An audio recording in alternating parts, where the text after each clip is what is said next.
Well, good evening, everyone. Welcome to Harbour East Marine Drive Community Council. I'm Purdy, Chair this evening, and we have several things on the docket tonight. But before we get started, I want to recognize and welcome Zach Churchill, the Honourable Leader of the Liberal Party here in Nova Scotia. So thank you for coming and joining us this evening. We'll start with a call to order and land acknowledgement. The Halifax Regional Municipality is located in Mi'kma'ki, the ancestral and traditional lands of the Mi'kmaq people. The municipality acknowledges the peace and friendship treaty signed in this territory and recognizes that we are all treaty people. I'll call for the approval of minutes for October 5th, 2023. So moved, Madam Chair. Second. All right, thank you. All in favor? Aye. Aye. Okay, wonderful. That motion carries. Next, we'll go to the approval of the order of business and approval of additions and deletions. Madam Clerk, did we get any additions or deletions for the agenda?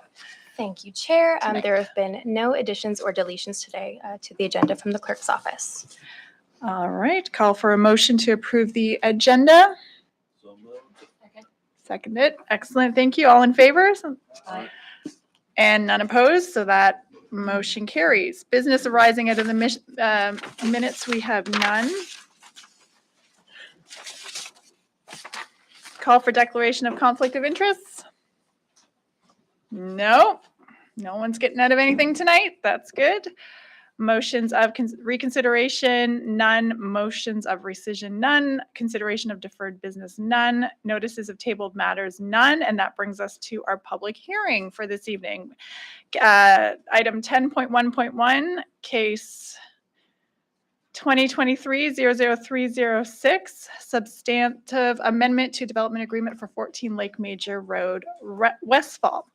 So thank you for joining us today for a public hearing. The process will start with a staff presentation and questions of clarification from staff.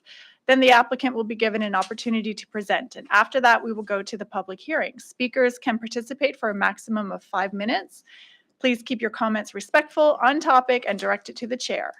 The clerk will hold up a yellow sign when you have 30 seconds remaining and when your time is complete. You have those signs right here. Yeah, very good. And then when your sign is complete, the clerk will hold up the red sign. And after everyone on the list has been given an opportunity to speak, I will call 3 times to see if there are any additional speakers.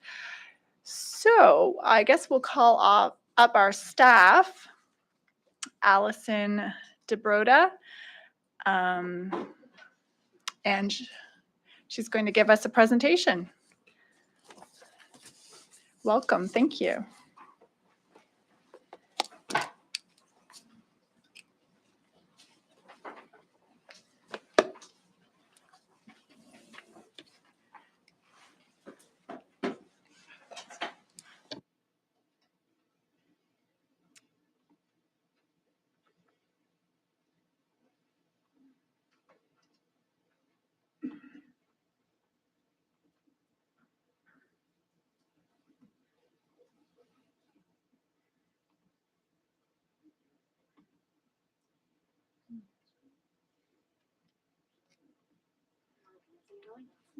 It's not opening when I hit from the beginning. Yeah, it's not amazing for you, is it? And then when I just go through it. Oh, it didn't have. I just had to stand here. Yeah, it doesn't give me speaker's notes, but that's okay. Are I you can okay? survive. Yeah, okay. Yeah, thank you. All right. All right, good evening, members of Harbour East Marine Drive Community Council. My name is Allison DeBroda. I'm a planner with the Rural Policy and Planning Applications team, and I'm here to present the staff presentation for the public hearing for case 2023-00306, which is an amending development agreement application for 14 Lake Major Road. Uh-oh, we might still be having issues.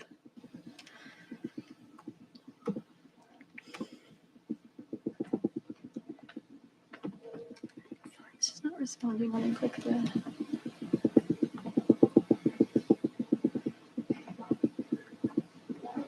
Oh, there we go. Sorry about that. So the proposed development is an application by Stephen Adams Consulting on behalf of the property owner. The location is at 14 Lake Major Road in Westfall, and the proposal is to change the use within the existing building. And to do that, a substantive amendment to the existing development agreement is required. So to provide some context for the site, it's near the intersection of Lake Major Road and Highway 7. It's shown in red on the left there, and then closer context on the in red on the right. The left is a photo of the site as it exists today, and the right shows the access on Lake Major Road. And so to provide a bit of overview on the planning policy and how it's relevant here, we have the regional plan and subdivision bylaw, which guides where population growth and the investment of services like transit, pipe water, and sewer should occur.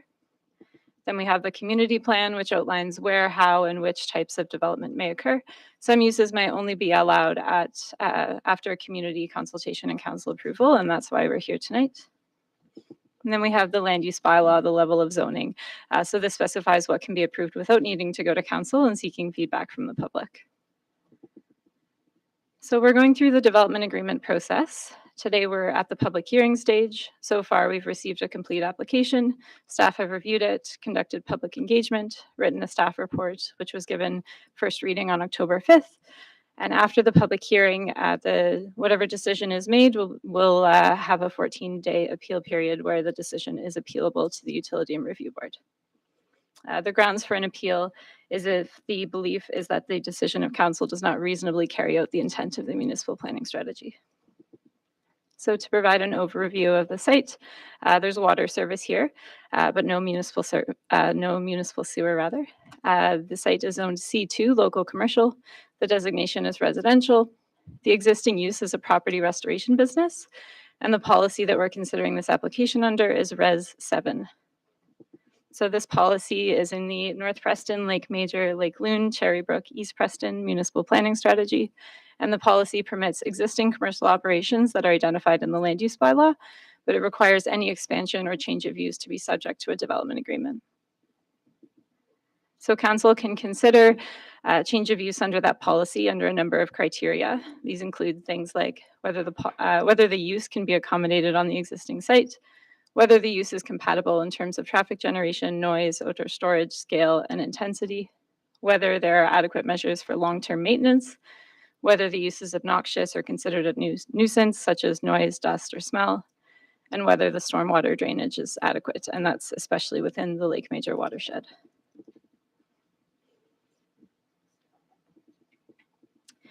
So to go over a bit of the proposal, the site plan is shown on the right. This is the existing site plan, and this will also remain. So there's no change to the building envelope. There's no additions or new buildings proposed, and the proposed use will be conducted in the indoors of the existing building only.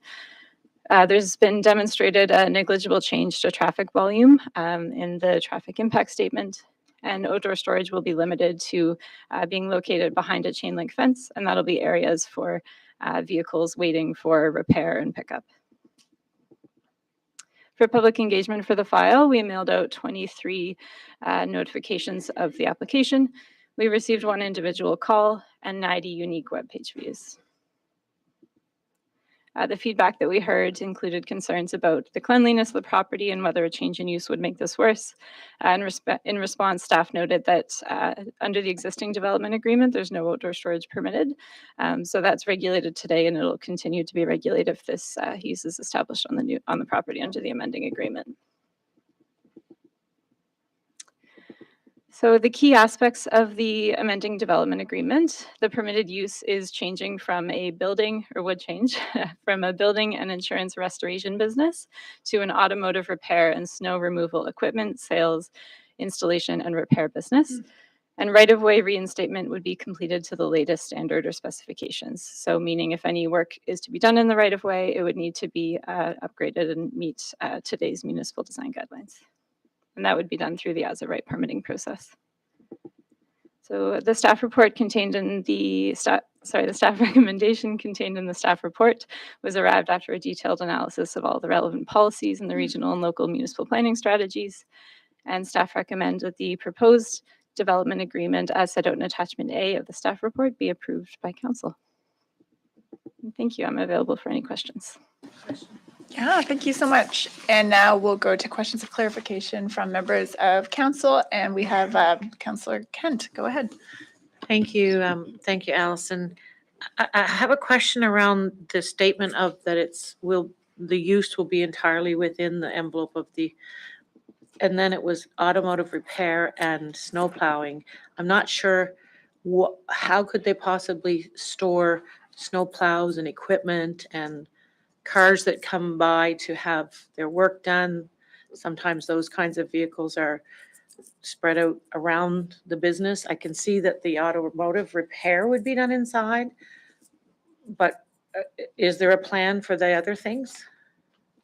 Yeah, thank you. So through the chair to the councillor, the applicant may be able to speak to the specifics of how the business will operate, but my understanding is the proposal is that all of the daily operations of the business would be inside of the building. There are 3 loading bays in the building with the existing use.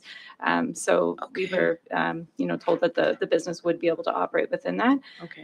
There would be, with the nature of the business, cars coming and going, and like that area that is fenced in, that's for storage of cars where before they go to get repaired and while the owners are waiting for pickup. So the parking of those vehicles would be an element of the outdoor storage, but the business would be located within the building. Okay, thank you. Go ahead, Councillor Mancini. Thank you, Madam Chair. Thank you, Allison. Can you bring up the earlier picture on your slide deck, which you had the 2 pictures? They were actually pictures, Google Maps of the sites. This one? Yep, that's it. Okay, so around it. Now, can you go to the map that you had that laid out the design of the property? Yep, right there. Can you show me where that compound you alluded to, where the fenced-in area would be? Where is that on the map? I don't know if my mouse would show here, but through the councillor, through the chair to the councillor, it's in the top right here. There's Very top corner, right-hand corner? yeah, right where the top right corner of the building is. There's Yep. there's a fence there between the building and the top property line, and so that to the rear, I believe, would be where the cars. Is there privacy on that, material around that compound where they're looking to store vehicles so that you can't see it? Not that I'm aware of.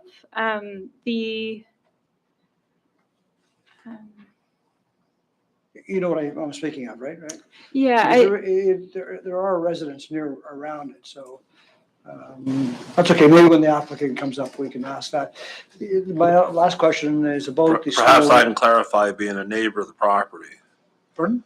Since I'm about 2 doors away from the property, I can clarify that currently there's a sea can container along the southern part of the fence by the driveway parking lot. Yep. And the rest of the fence that's going towards the building is see-through chain link at the present time.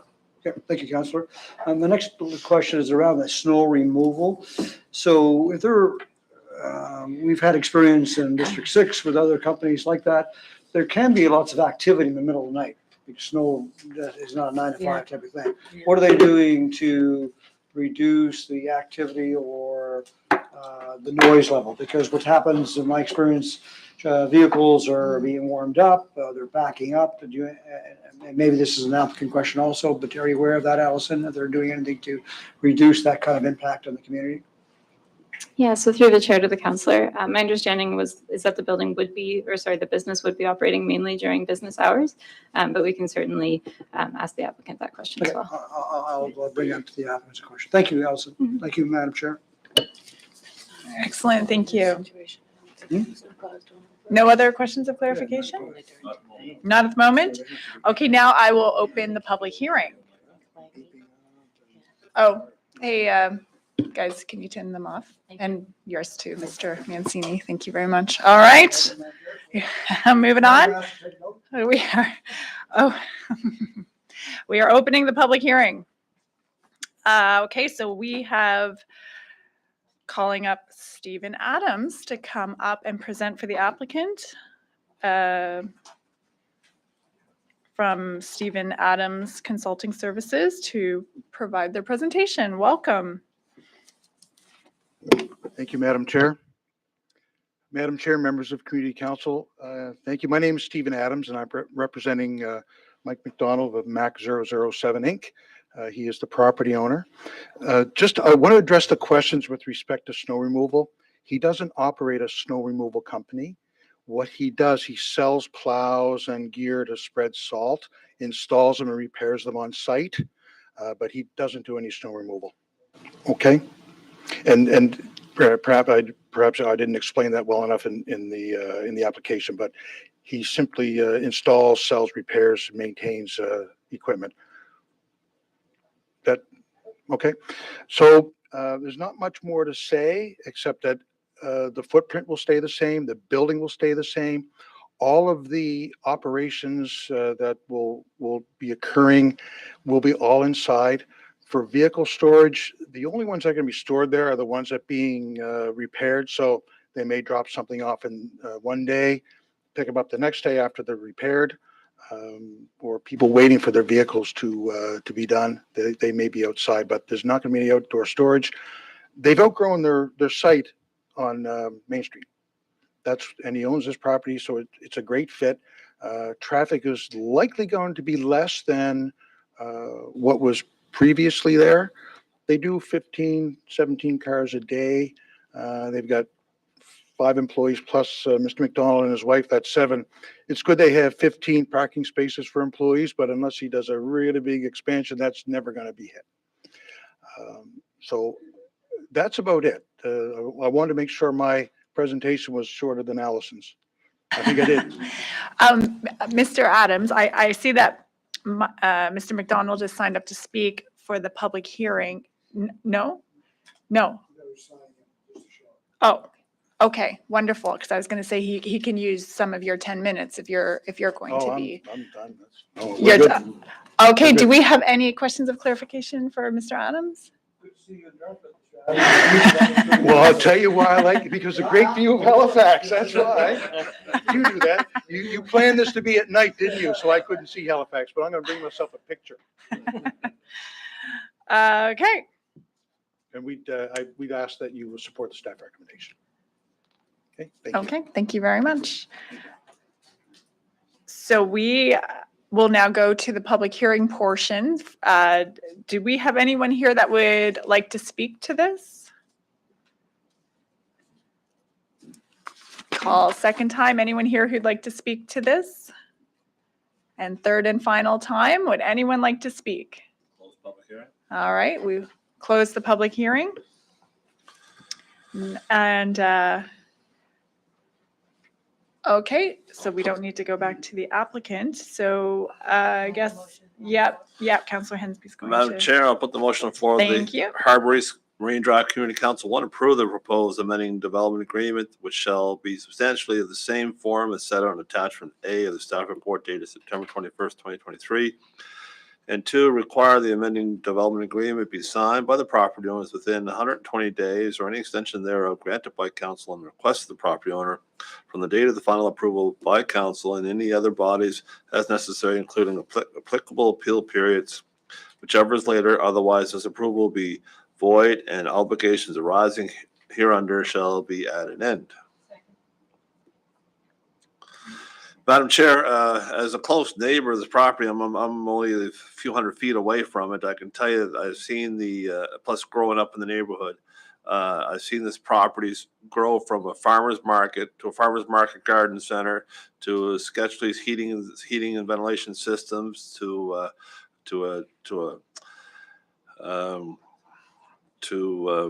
first on-site fire restoration, and now it's been used as the auction hut warehouse for selling online materials. So it's been quite an active piece of property. And if you're worried about the noise, I can tell you the building beside it is owned by Ruggles Towing with the home of Big Louie, the big tow truck. So that one's always going at any hours of the day. So if you're worried about noise, that would be probably the source of the noise at odd hours.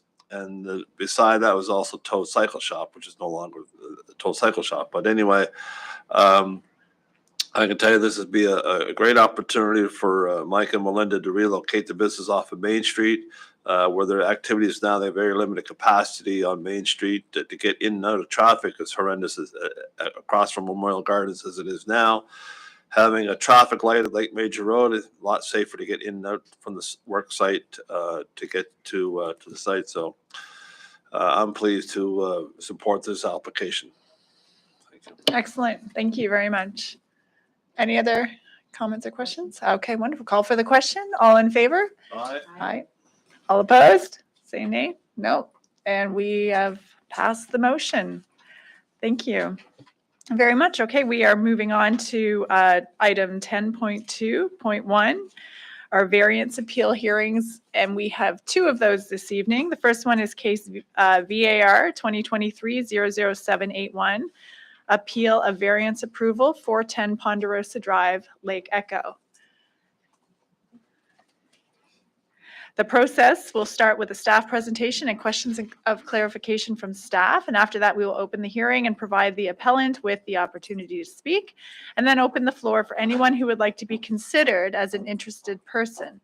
Speakers can participate for a maximum of 5 minutes. Please keep comments respectful, on topic, and directed to the chair. And of course, the clerk will hold up her signs when we have 30 seconds remaining and when the time is complete.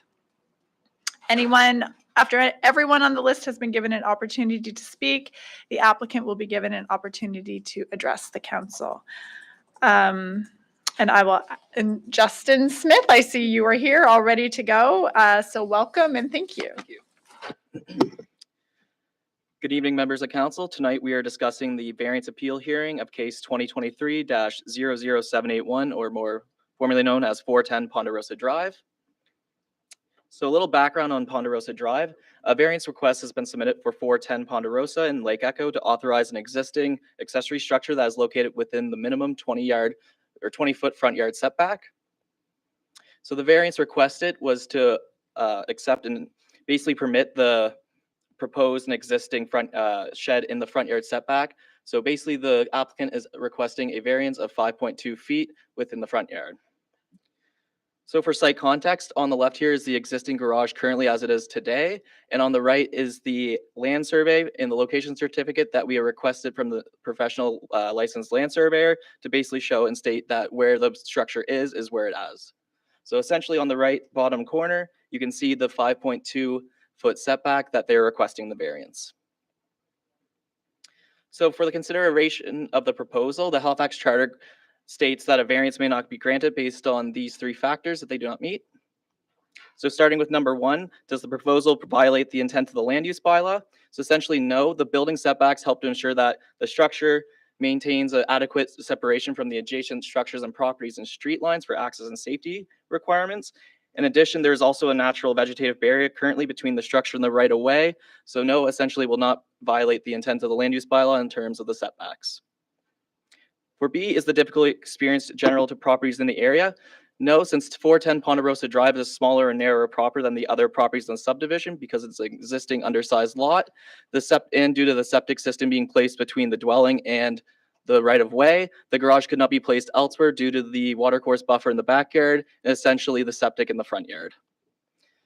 And C, is the difficulty experienced the result of the intentional disregard for the requirements of the land use bylaw? Essentially, no. The structure was built prior to the applicant's ownership of the property. The current property owner difficulties are not due to intentional disregard of the requirements of the land use bylaw.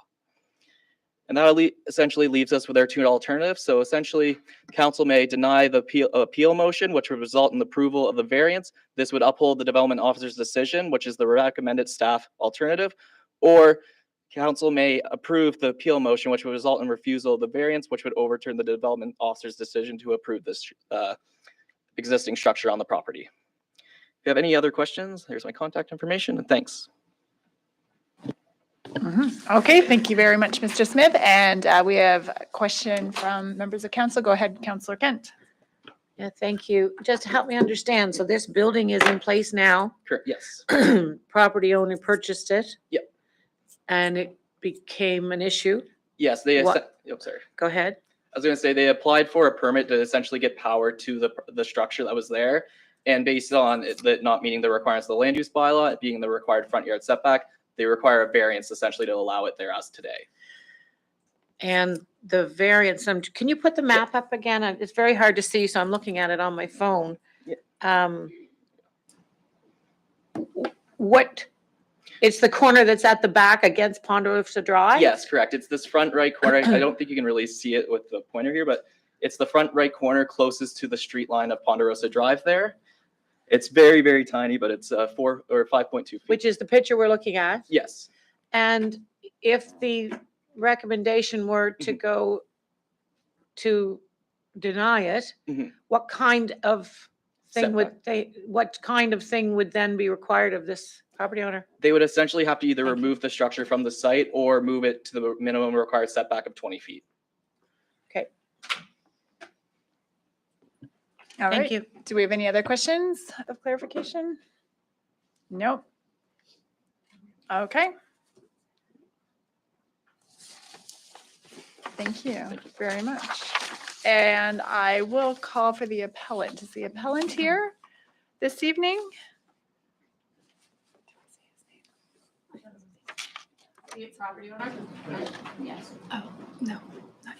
Nope, not, you're the property owner? Wonderful, okay. Just hold on one second there, please, sir.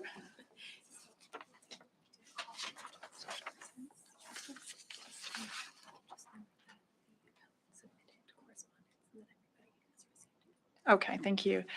Sorry, I was reading the wrong directions here, my instructions.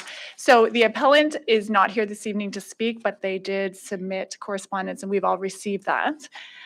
So now we're going to ask for any other speakers that consider themselves to be an interested party to speak, and then the property owner will be able to come up at the end. So is anyone here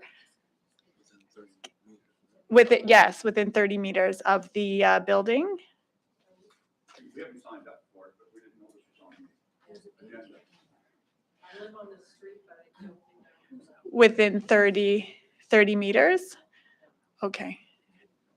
Anyone else here within 30 meters of the property? Okay.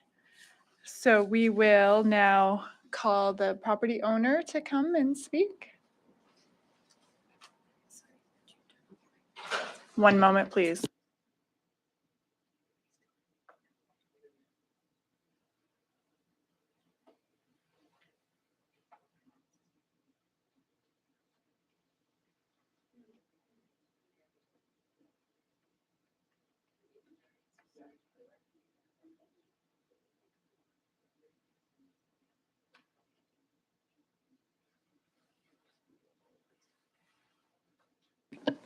Okay. For the neighbors, if you consider yourself an interested party to speak to this, you are allowed to speak if you would like to take that opportunity to the variance appeal.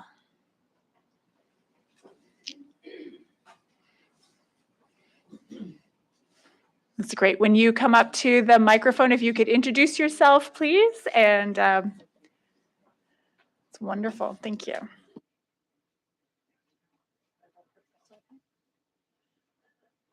Hi, my name's Susan Cole. I live at 504 Ponderosa Drive.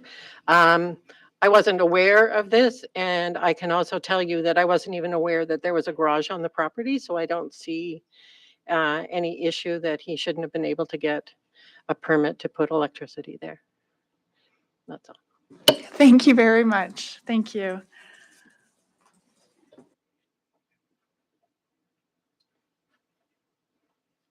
Sorry, Madam Okay, Chair, yes, if I may. yes, of Peter course. Nightingale, Development Officer. Just to clarify, for site plan for variance applications, it's a 100-meter notification distance, not 30 meters. So if there were any neighbors within 100 meters, they would be entitled to speak. Well, thank you very much. Do we have any other neighbors here that may be within 100 meters of 410 Ponderosa who would like to speak this evening? It takes a village, folks. It takes a village. Okay, thank you. Okay.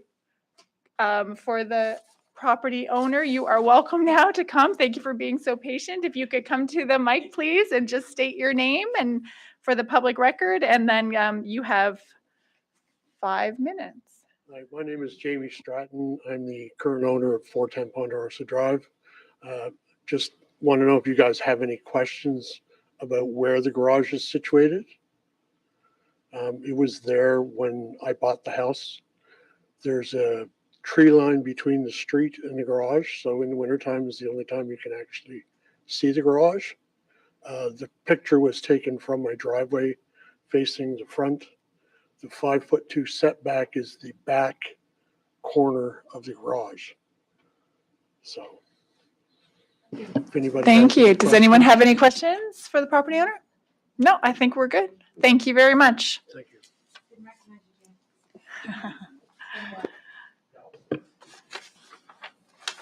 All right. So. we're Madam Chair, going may I put to- the motion on the floor? Yes, please, Councillor Hensby, go ahead. I'll be pleased to put the motion that the appeal be allowed. So moved. Do we have a seconder for that? Madam Chair, I can tell you that when Jamie first called me up about this matter, I said, what? That garage has been there for many years, ever since I've been elected. That's been a few decades now. And I can tell you that garage has been there, but I see you painted a new color. It was a yellow beige at one time, and good to see a nice blue on it. Anyway, I saw no problem with it at all. I even talked to the neighbors about it, and they see no problem at all with it as well. So it was something that was just an oversight. I guess someone built it years ago, maybe without the permit and stuff, but now getting power to the garage and making it a lot more feasible for him to utilize his garage as intended. So I'm in support of the request. Oh, okay, I'm going to ask our solicitor to please Well- explain to all of us Okay, all right, what- okay, yes. what yes. this all means. Yes, Thank somebody you. else has voted, yeah, okay. Thank you, Madam Chair. Because this is a variance appeal, the variance was granted by the development officer. It is now being appealed. So if council wants to support the variance and allow the garage to stay, they have to vote down the appeal. So if you're in favor of the garage remaining where it is, then you have to vote negative to this motion. Thanks for the clarification. Yeah, Okay. these legalese stuff. Okay, so we, oh, yes, go ahead, Councillor Mancini. Madam Chair, I don't have a question. I just have a comment. We've been here before where someone's appealed a variance and they don't even show up. I mean, I think that's a waste of everybody's time and the property owner's time and the neighbor's time. If you're gonna go through the effort to make an appeal, at least show up here to hear it. So I'll support to turn down what's on the motion on the floor. Thank you. Okay, then I guess we will call for the question now. So all in favor of the appeal? All against the appeal? All right, the appeal's defeated and the garage can stay. Thank you. Thanks, everyone. And get wired. And get wired, right, for power. Wonderful. Okay, we are moving along to the final variance appeal, or sorry, site plan appeal. So we're moving to item number 10.2.2, case 23563, appeal of site plan approval, Highway 7 Porters Lake, PID number 407-40276. So the process will start again with a staff presentation and questions of clarification from staff. And after that, we will open the public hearing yet again and provide the appellants with an opportunity to present, and then open the floor for anyone who has signed up to be considered as an interested person. And speakers can participate for a maximum of 5 minutes. And please keep our comments respectful, on topic, and directed to the chair. And we have Ashley Beavis here to present for us this evening. So welcome. Thank you very much. Go ahead. Thank you. My name is Ashley Beavis. I am a Principal Planner Development Officer with the Land Development and Subdivisions Group. I'm here to discuss a site plan approval for PID 407-40276 on Highway 7.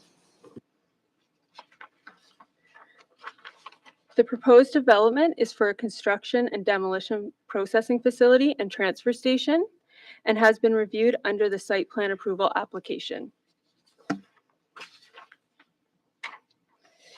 Here's a context map showing the location of the subject property outlined in red.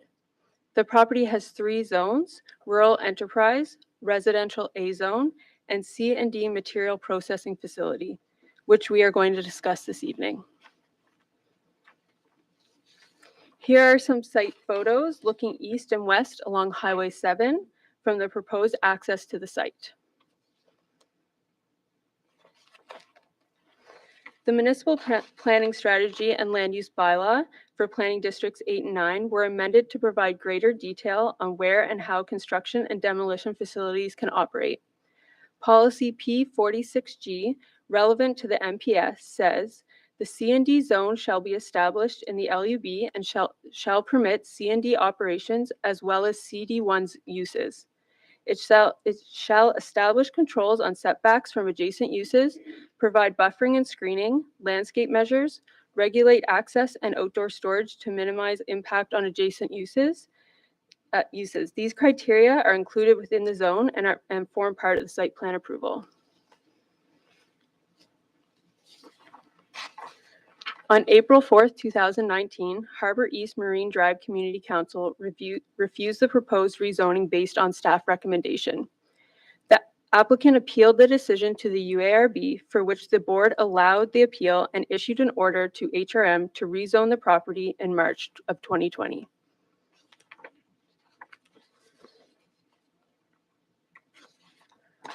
Uses permitted in the CD2 zone subject to site plan approval are as follows: construction and demolition material processing facilities, all CD1 zone uses, uses accessory to permitted uses excluding construction and demolition disposal, any accessory dwelling uses which are provided for purpose of safety, security, and maintenance.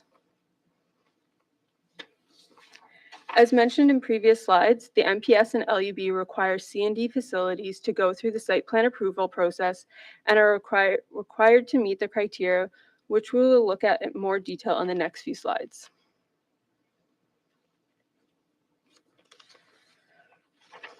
I'm going to go into more detail on how the proposed development is meeting the site plan approval criteria. The first 2 criteria are as follows.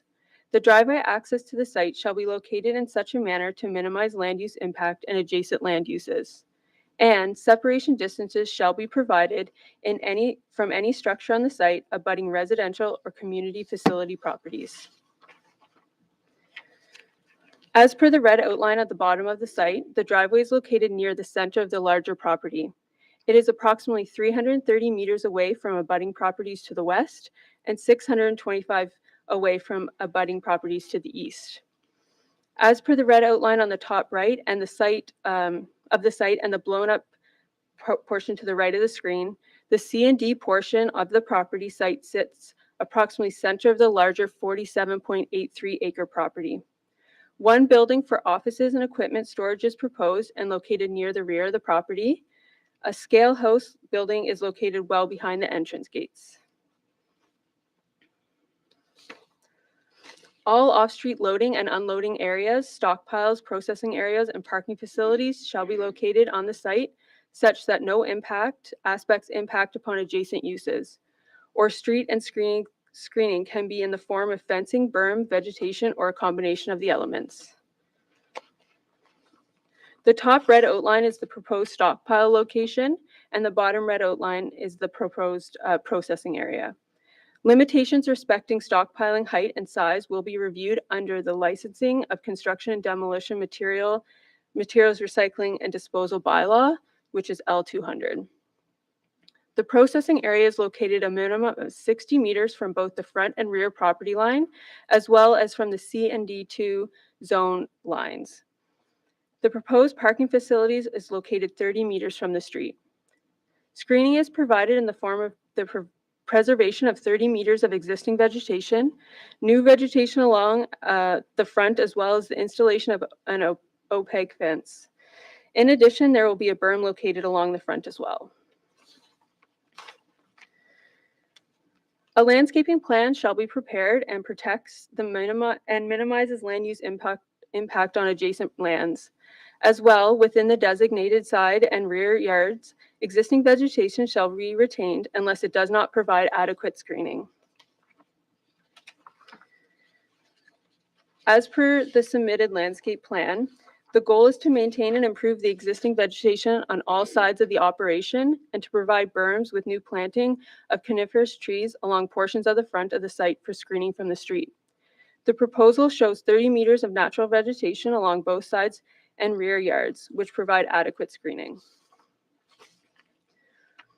All lighting shall be oriented away from the adjacent properties. Solid waste containers shall be screened, and the applicant is also responsible to identify the location of any proposed signage along with how many and their size.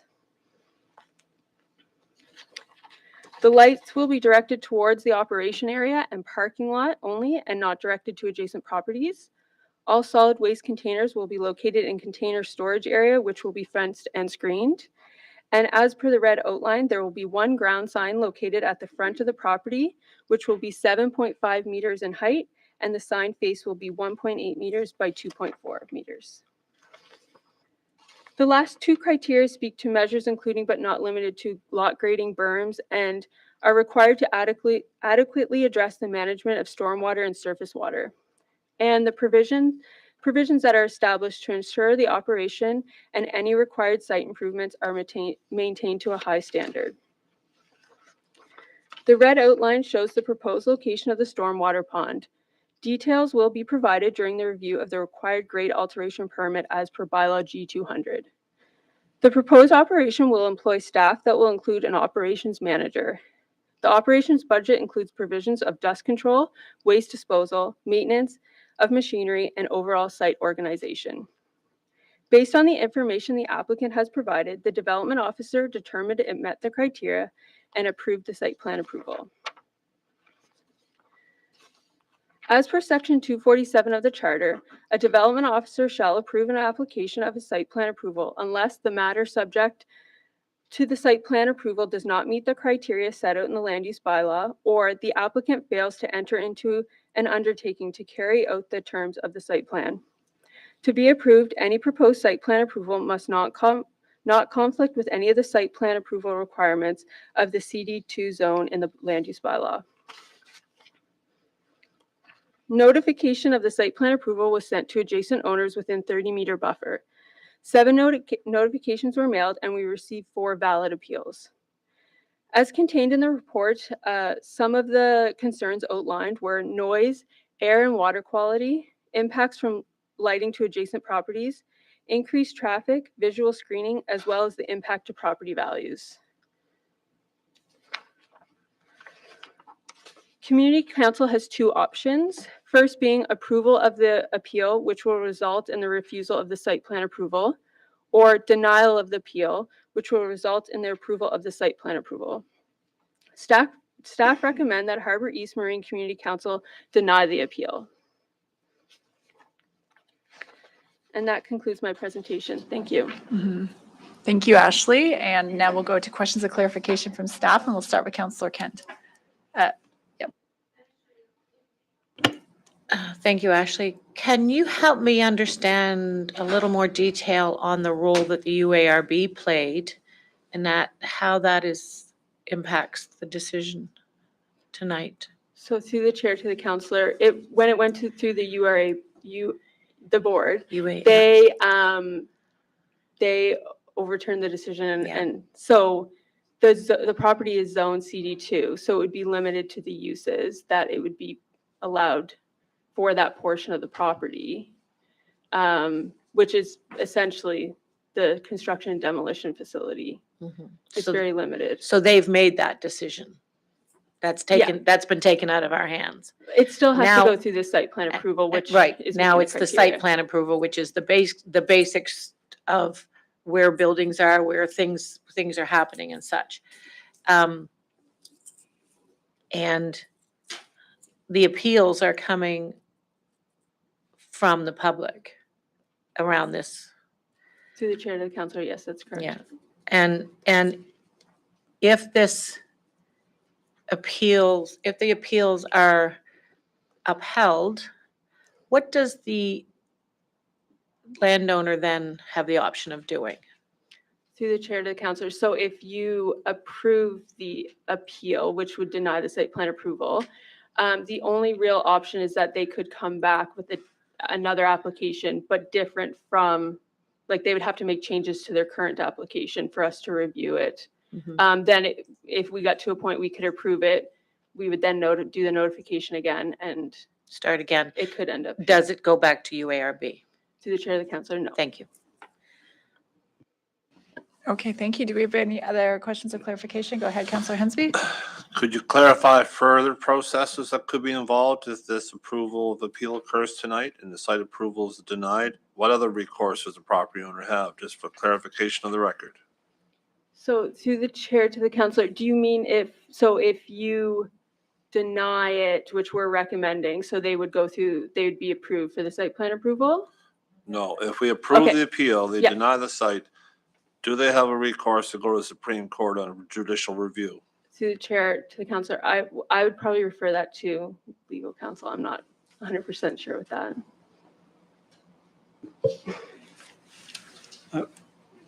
Through you, Chair, to the council, I haven't looked at this question specifically, but I would think that they would have a right to judicial review in the Supreme Court.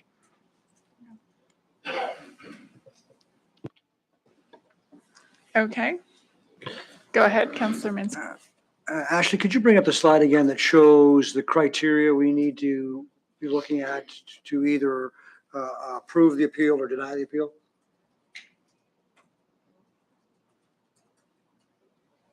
To the chair to the council, this one or the individual criteria? No, the criteria that, on what grounds we can either approve or deny.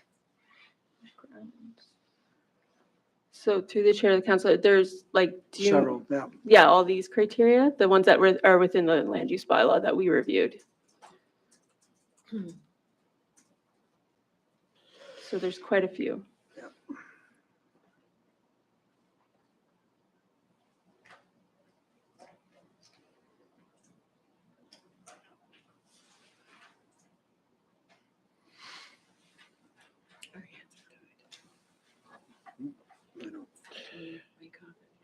Okay, that's fine. Thank you, Ashley. Thank you, Madam Chair. All right, thank you.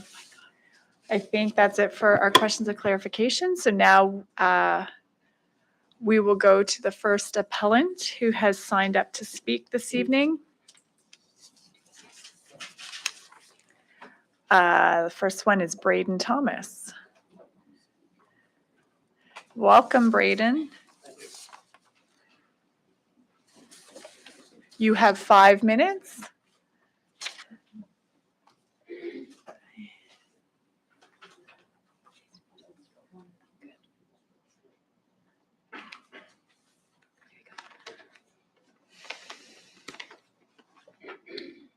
Good evening. My name is Braden Thomas. I am actually serving as a proxy speaker for Shu Wen Chen. So pictured here are two property boundaries for the proponent's property shown in red, and Shu Wen Chen's property is shown in the yellow. And you can see Shu Wen Chen's property is located directly to the south of the property in question here, with Highway 7 running in between the two. Shu Wen Chen has been attempting to sell this property since 2021 and has had limited offers made. Any offers made have ultimately decided to back out of the sale after completing their due diligence related to the potential of this C&D facility. These types of facilities have caused detrimental impacts to other communities in Nova Scotia, and buyers and developers alike obviously realize the serious risks that these facilities pose. Now, these two properties were severely impacted by the wildfires that occurred in 2009. As a result, little to no mature vegetation is present on either property. This type of facility stands to cause serious risks related to dust, noise, and light pollution, and the proposed planted buffer will take years to establish itself and become effective. Meanwhile, the community would be punished because the proponent believes a burned landscape with little shrubs planted on a berm is an adequate buffer. Here on the left, you can see a photo taken from Shu Wen Chen's property looking across Highway 7. You can certainly see a minimal buffer, lots of old standing trees that were ultimately destroyed in the wildfire. On the right is Google Street View imagery from November of 2022. where if you take a look, you can see through the entire site and beyond to the crown land that is to the north of the proponent's property. And I believe you all had some photos passed out to you as well. This site clearly will not be able to mitigate noise, dust, and light issues with such a faulty and unreliable buffer. Another major concern in talking with Xu Wenchen pertains to wetlands. I will preface this by saying I am an environmental scientist who has a focus on wetlands in Nova Scotia. Pictured here is the property with the Nova Scotia Department of Environment and Climate Change's map wetland layer displayed in white.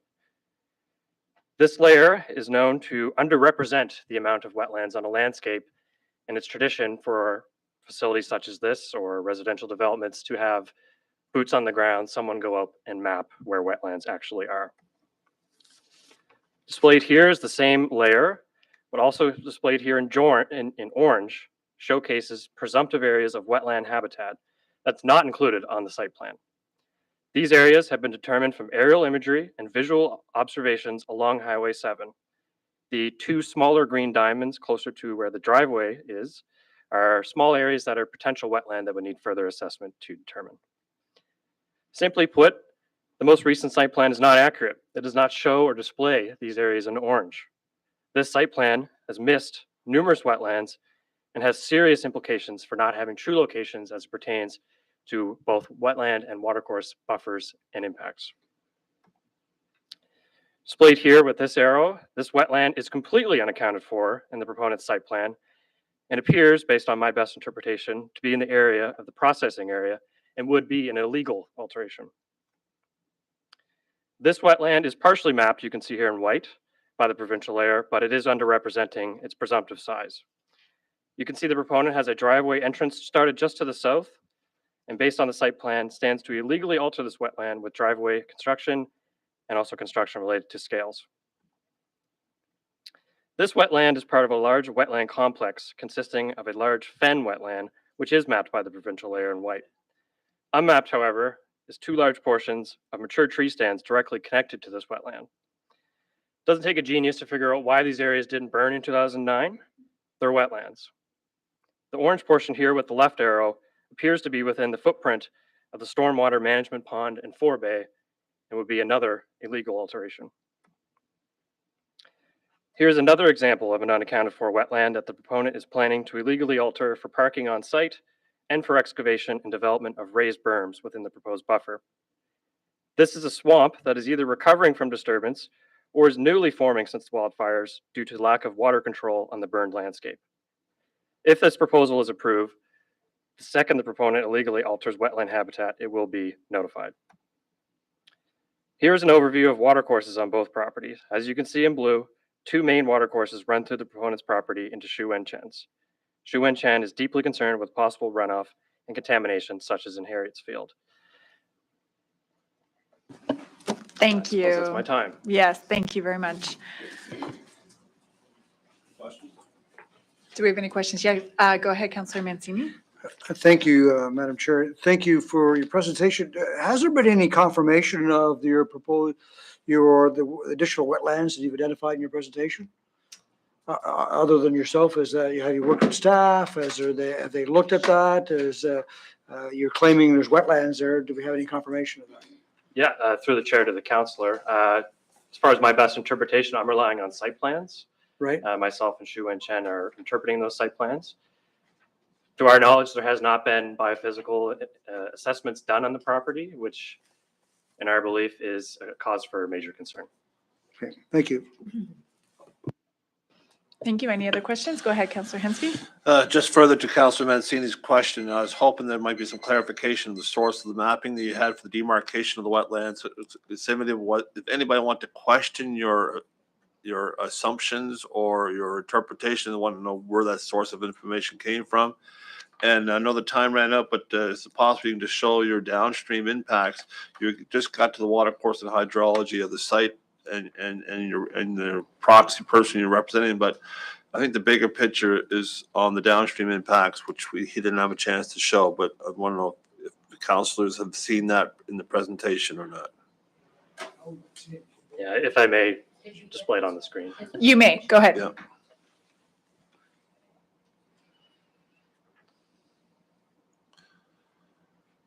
So you can see the proposed site, the property owner site in yellow, and you can see all the water courses going to the southeast and to the southwest towards Porter's Lake and Lake Echo. So if people are not familiar with the map, and in that white line going across, that's the Highway 107. That you see is that thin white line with the curvature. That's the 107 highway to the south. Just let you know for just have an idea where the proximity and location is. Okay.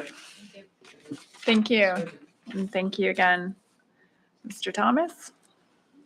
All right, I'll call up the next person in line here. We have Randy and Janice Stoddard. Thank you very much. Welcome. And you will have 5 minutes. So thank you. I'm Randy Stoddard. My wife Janice and my brother Derek is here representing our family, more specifically our mother who owns the property. The property is located beside Mr. Belfountain's property, as well as lands determined to be beyond the 30-meter contact zone. So there's a fair amount of crossover there. There are a number of areas within the HRM's response to the proposed plan which we would like to make reference to. The first one would be in regards to the off-street loading area, the solid waste screening, stockpile height, the landscaping plan. And we provided some pictures there too. We're talking about wetlands. There's actually a beaver den that's created. What's that? Yeah, and so it may help out when I go through some of this here. So the first part there that I had mentioned, it states that the screening will be provided by existing vegetation on all sides, that berms with new plants will be used. First, due to the wildfires, the previous presenter had mentioned, the vegetation is basically small bushes which cannot screen anything of any height. The height of the berms that they talk about is not stated. They would need to be quite high, nor is the height of the coniferous plants mentioned. Will they be 6 inches or 30 feet tall? Who determines what the appropriate height or density should be? It's just simply not specific enough. The second point that we'd like to discuss, the side and rear yard screening, again mentions vegetation to be used. And there is none. That is, unless it doesn't provide adequate screening. And then the definition of adequate, where does that come from? How does that describe, what's to be done? And it's just too vague. Who gets to make all these determinations? It certainly should not be the developer, nor the landscape company who is paid by Mr. Belfountain to develop a plan that fits his needs. Okay. So regarding the management of the storm and surface water, the provided site map is very inaccurate and does not even closely reflect the multiple wetland areas and waterways which would be affected. The area proposed for the C&D facility, as well as the lands on either side, contain numerous wetland areas which ultimately flow into our lakes, rivers, and streams. I'm just wondering if staff has gone through the entire property and had an assessment completed by a qualified environmental engineer, or has staff just taken the word of those paid by Mr. Belfountain? At present, there's a family of beavers who have built their home in the wetlands. As the water course now extends throughout the proposed C&D area, the potential of harm of not only the beavers, but of numerous other plants and wildlife is of great concern. The site map provided by the landscaping design company states that all locations are approximate and for site plan approval purposes only. Should accurate information not need to be provided prior to approving a facility which is potentially harmful to habitat and humans? Our communities deserve better than this. We ask that the council members not approve the site plan for the C&D facility. I would like to mention that the bylaws for approving the zoning for a facility such as that which has been proposed are woefully outdated and inadequate. And it's imperative that HRM immediately improve and update the regulations to reflect current environmental knowledge. Thank you very much. I think too, if you took a look at the pictures here, We just described some of the wetlands. They certainly bring forward. The first one actually shows the beaver dam there. And there's certainly a lot going on there for sure. But, the whole idea of the existing vegetation is mentioned throughout every part of that plan. There is none. You can see it in the photographs we provided as well as what Braden had shown you. That's not okay. You can't take somebody at their word. It's got the proof's in the pudding. Okay, okay. Wait there. We got some questions. Wonderful. Thank you. Go ahead, Councillor Kent. Yes, thank you. Thank you for the pictures. I think we need a little more clarification on the pictures, and I'd like you to go through each one for me if you can for the record. So tell me what we are looking at and from where. So the first picture is the picture showing the beaver dam from the road.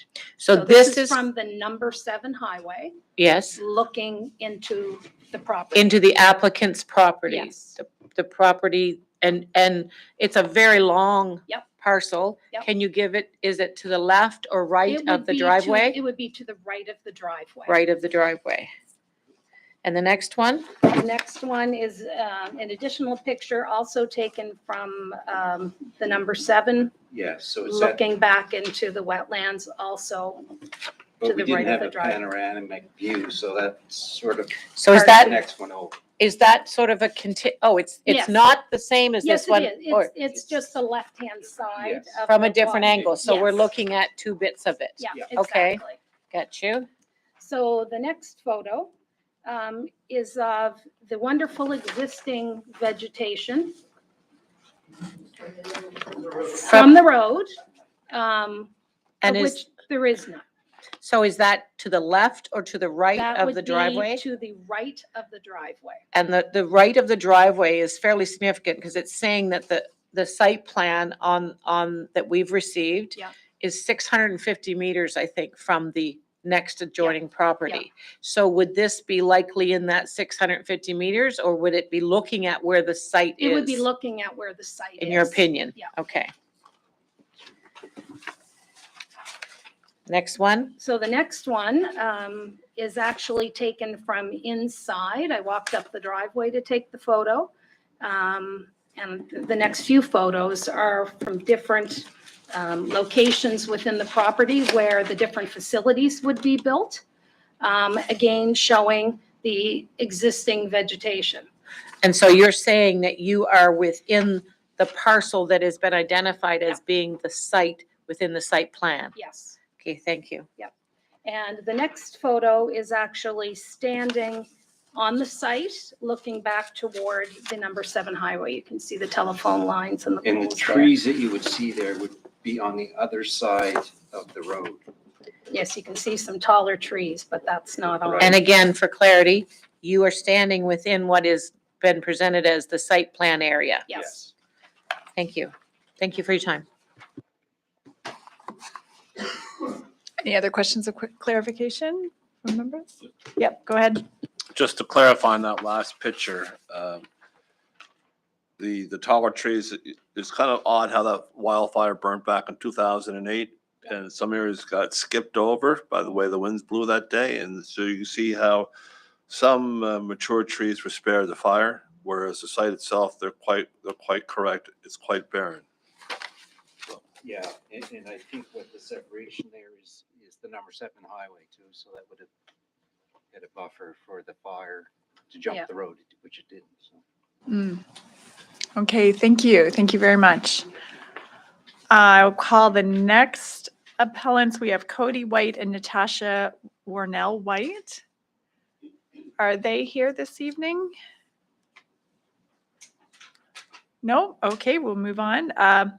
The next appellant, Patricia Bunn, she's not attending the meeting, but she did submit her correspondence in writing to us, so we received that.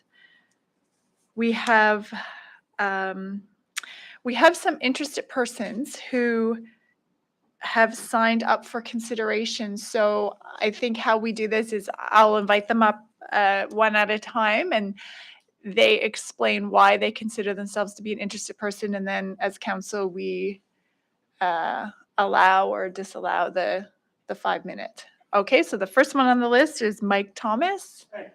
Come on up and right over there, sir, by the microphone so everyone can hear you at home. Wonderful, thank you. And if you could explain to us why you are an interested person, please. I'm here representing my wife and our family. Our son is Braden Thomas. We live approximately 600 meters from this proposed site. And because of, all the limitations with the vegetative buffer and that, we have a lot of major concerns with this development, given that we are so close. We have only one close that's a little closer to us, and that's our neighbor, Linda Mosier, who probably will be trying to speak later. So, we've been dealing with this for 8 years, and I would really like to have an opportunity to briefly speak. Yeah, we're good. Go ahead, sir. Okay. I had a lot of things. We were sitting around last night, and we were talking about, Valerie and I, about what we wanted to say here, and we were looking at regulations and stuff. And honestly, a lot of things have been covered quite well by the previous speakers, and I'm sure that probably the letter as well. I'm in my 60th year of living in Lake Echo as a resident. Lake Echo is a beautiful community. And over the years, we've talked a lot about C&D developments and stuff. And, I think back to when I was a kid growing up in Bell Street. We used to burn our garbage in the backyard. We don't do that anymore. It's not the right thing to do. When we were kids, and there's maybe some people here, I recognize are from the country, we played ball and road hockey on the roads. And twice a summer, the truck would come up the road and dump oil on the road to keep the dust down. We don't do that anymore. Okay? This site plan, when I looked at it, it's a total misrepresentation of the actual property. To go in there and say there's a vegetative buffer and all this is just totally dishonest, because it's just not there. It really isn't there. Okay? Let's think, if this is approved, this would probably be if I'm not mistaken, Councillor Hensby, this would be the first C&D construction site approved since the C&D bylaw came in, would it not be? Right. Okay. I knew that. I just thank you for the confirmation. Everybody in this room knows what happened at Harriet's Field. Okay? People are there getting their water out of a church because they can't use their wells. There was a C&D dump. To my knowledge, I don't know much about it, but I know there was a C&D dump back in North Preston many years ago. That was a disaster. I know, Councillor Hensby, you were directly involved in that. I know city water was put in there. It was terrible. So what do I want from you guys? Number one, why is there no requirement on this site plan and part of this approval process to go in and delineate wetlands? Why? Why isn't there a requirement? It's very important. I talk with my son all the time. He has to go sometimes and delineate wetlands so people can put in a driveway to build a house. And there's no requirement as part of this land use or C&D application or site approval to have the water courses delineated at this time in Canada? Come on, let's do it. I think what we have to do here is pause. We have to pause and look at this whole development, look back at, what the planners put forward, in the initial application for rezoning. There were all kinds of things that they noted. They noted the lack of a buffer, cracked bedrock, the water courses, they identified all that. But because the NPS is weak and doesn't protect us, the UARB had no alternative but to overturn, to grant the approval. So what I want from you guys is, I want to be able to say at the end of the day, I am not anti-C&D, believe me. I think we need these things. We should have them. They're good. They are good. I had an uncle that was in the garbage business. He's long dead, 60 years. He ran a C&D site. When I told him back in the day what was going on, and he's passed now, but he knows where I live. He knows the property. And when I told him where this was going to be put and I showed him, he said, "Are you kidding me?" Okay? This is real. I'm speaking from the heart here. This isn't anything that I put together. We've been fighting this for 8 years. What I want from you guys is to pause. Let's do this right. We do not need another Harriet's Field in Lake Echo and Porter's Lake.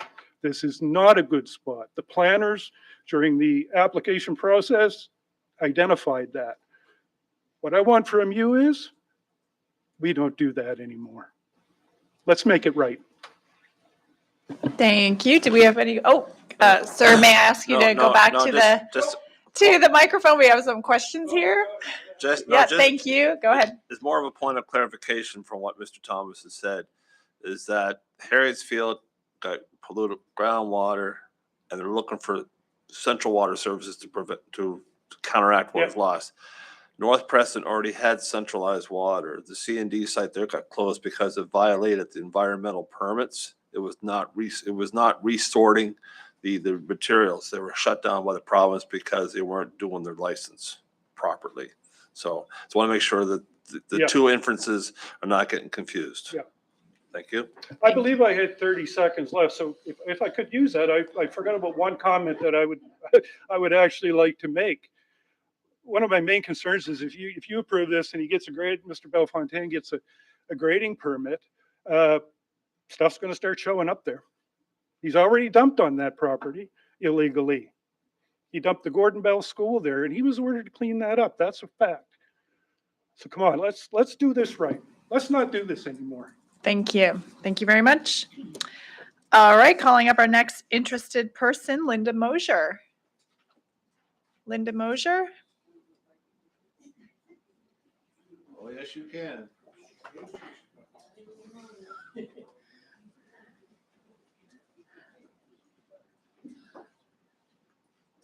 Welcome. And if you could please explain to us why you believe you are an interested person. I am an interested party because I live 0.5 kilometers away from the preferred site. And anything that goes on with this site represents everyone else in our community because they have to go through and past our home in order to go to the site. Okay? No objections. Go ahead, please. You brought up the UARB. So if you don't mind, I went to the UARB meetings. I got the reports from the two divisions. And basically what it comes down to, it came down to clarifying the definition or how we perceive the wording, because the LUB and your two and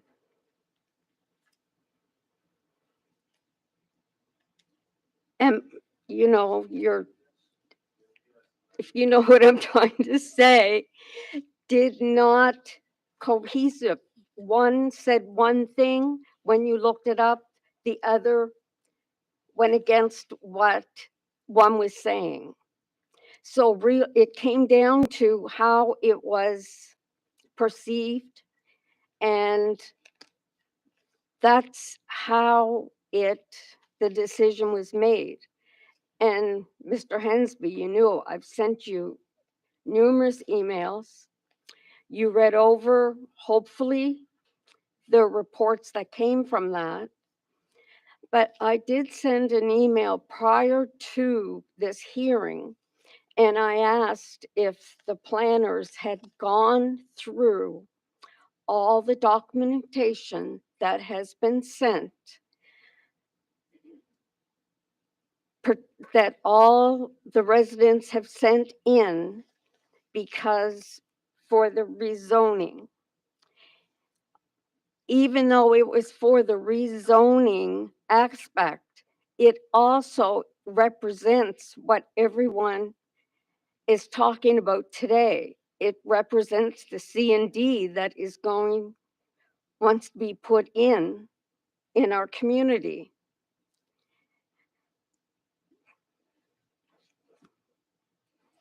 It's gone. That's all I have. I just wish that you would go back and go through all the documentation.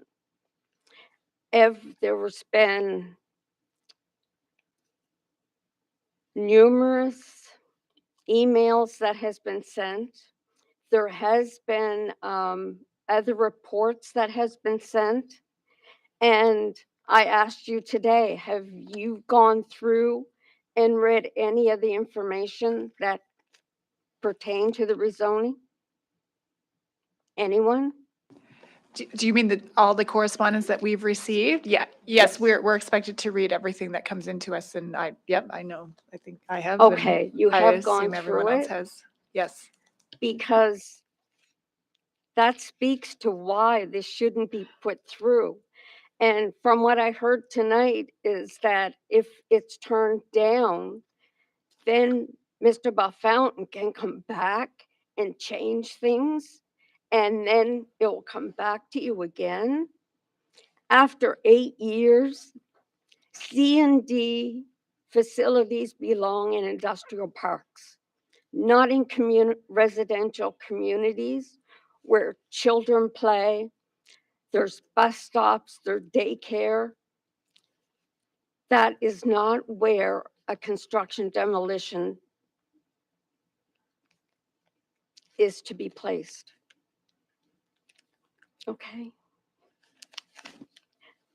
Thank you. Sorry. Oh, no, that's okay. Careful. I'll go this way. Yeah. Thank you. We're good? Okay. Moving on to the next one, Deb Day. Welcome. Welcome. Madam Chair, councillors, my name is Deb Day. I live on Lake Echo, and in the diagram that Braden showed you, I would be on the downflow of whatever happened in the water. My role in the community since this started, as the councillors are well aware, has been to provide support to residents and to make sure that they understood what the risks were associated with this kind of facility coming in. We brought experts in from a variety of different levels to make sure that the information that we were working with was accurate, was up to date. We've spent a good number of years meeting with counselors, meeting with staff planners, meeting with the province to talk to them about what kind of requirements should go into a regulation, which now has gone into place as of this July. So that I have just a couple of small questions and points that I would like to make.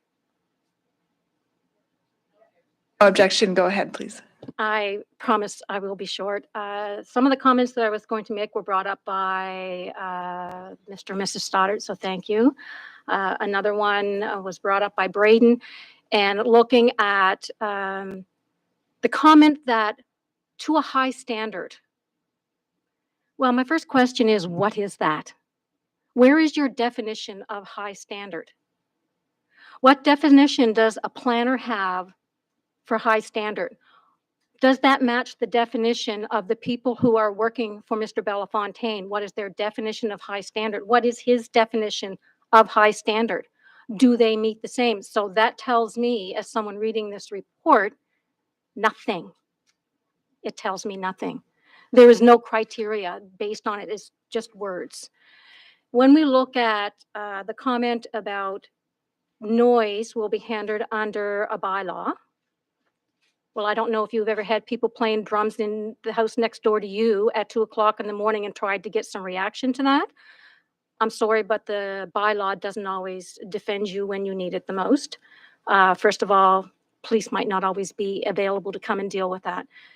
When it comes to water and when it comes to air, the comment is that's the jurisdiction of the province.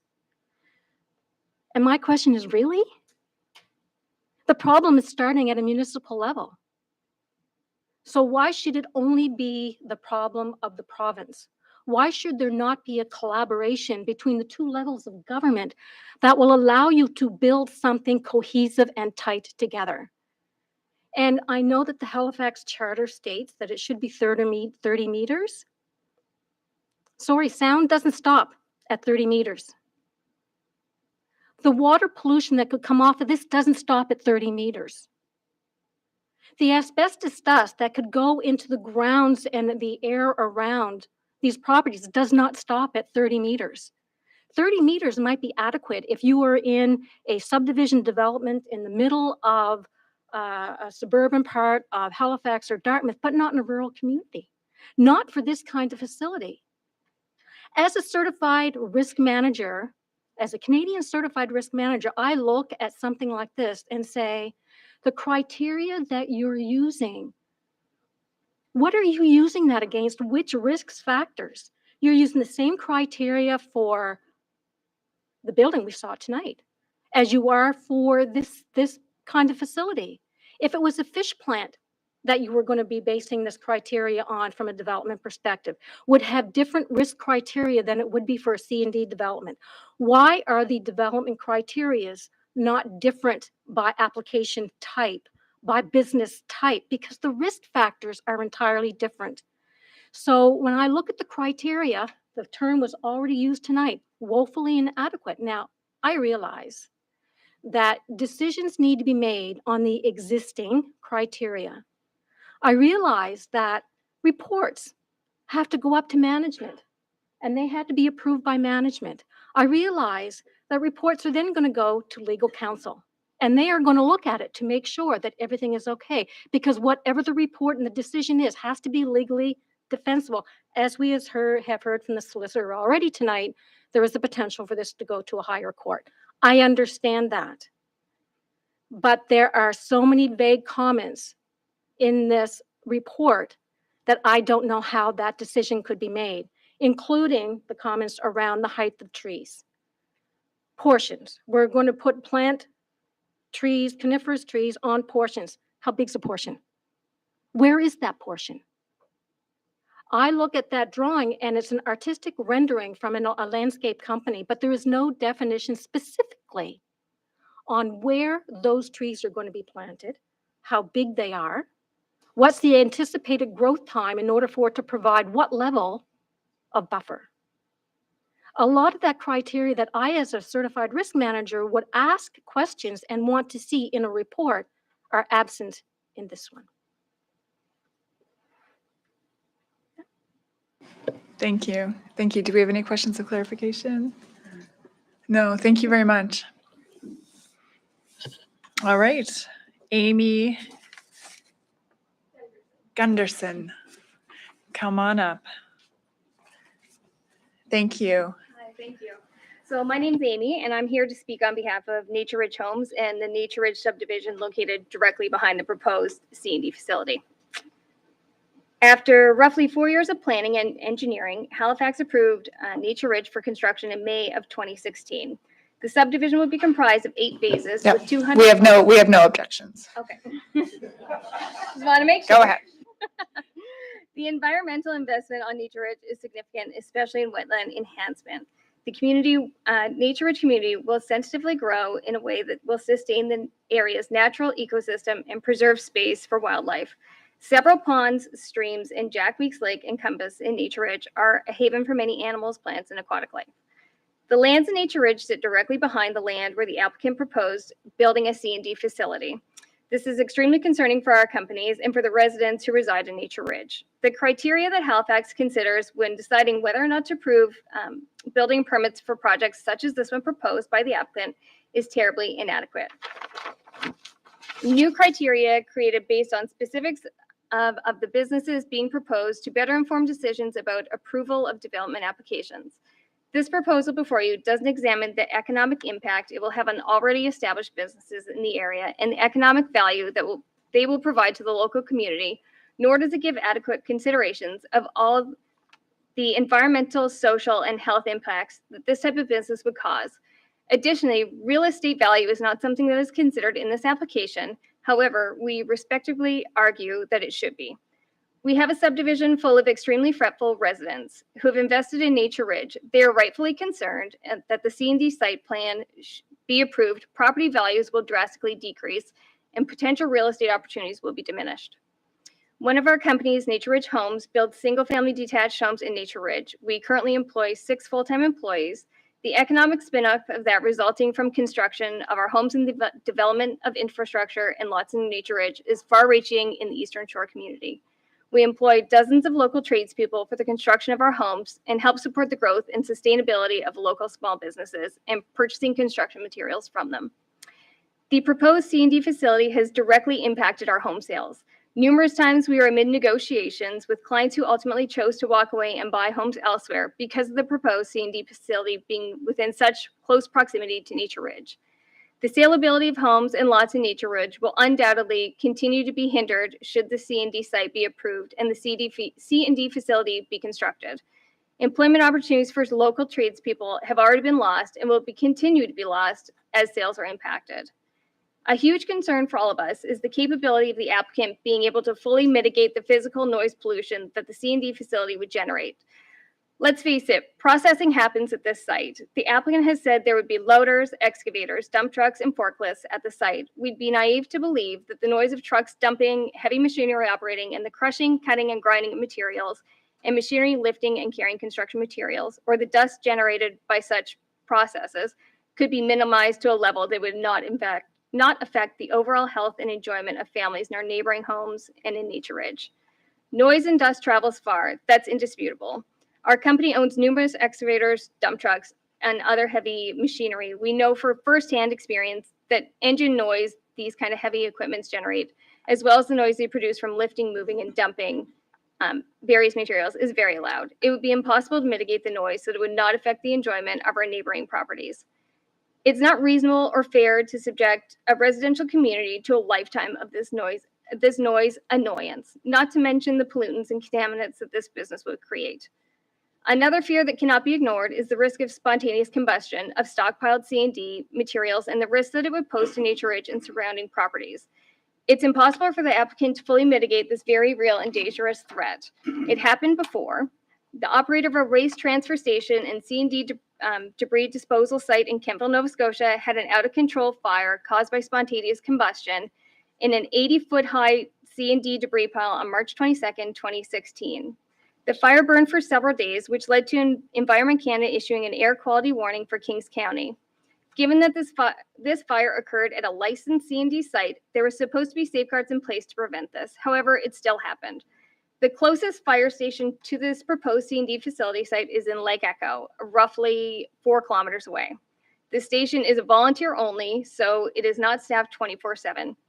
If a fire were to break out in a debris pile at the site, response time would be much slower, creating more danger to hundreds of acres of property and many homes. Should the proposed C&D facility be built, we will not be one of the companies using this business. We will not contribute to the problem that this company will create in our community. We will continue to send any waste materials to the Ross Road facility, which is only a 10-minute drive away, to help preserve the environmental integrity of our community. Are you almost done? Yep, I got one okay. line. Okay. Given the close proximity of the Ross Road C&D facility to Porter's Lake, adding another is completely unnecessary. Thank you. Thank you very much. Do we have any questions of clarification? No, thank you. Thank you.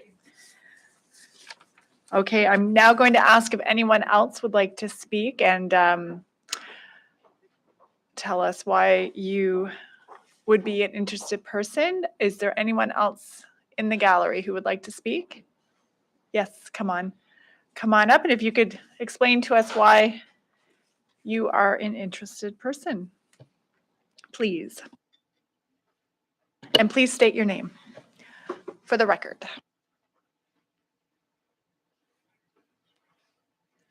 Thank you very much. My name is Dan Regan.